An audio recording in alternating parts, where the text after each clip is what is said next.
গোটেই date of বাৰ্থটো plus কৰি যদি আপোনালোকৰ নাম্বাৰ 3 ওলাইছে, নাম্বাৰ 3 ইজ জুপিটাৰ।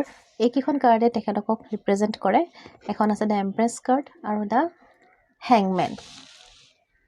তো এই দুখন কাৰ্ডত আপোনালোকৰ দেখা পাব যে এইসকল খুব আৰ্টিষ্টিক ক্ৰিয়েটিভ টেলেণ্ট আছে, বহুত ধৰণৰ ইনস্পিৰেশ্যন ইমেজিনেশ্যনত থাকি ভাল পায়, ৱৰ্ডছৰ শব্দৰ মায়াজাল ৰচিব পাৰে, অপটিমিজম আৰু লাভ আছে, love of pleasure, good luck, happiness, brilliancy, চিৰফুল।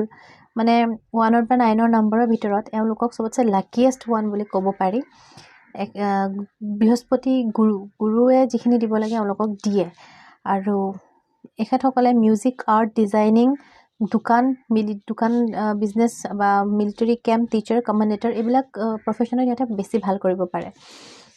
Negative পইণ্টটো হ'ল যে মুডি হয়, ছেল্ফ চেণ্টাৰ্ড হয় আৰু ফৰগিভিং নেচাৰটো নাই, মানে বেলেগক পটককৈ ক্ষমা কৰি দিব নোৱাৰে, ধৰি থাকে কথাবিলাক। এই বস্তুটো অলপ নিগেটিভ পইণ্ট আছে।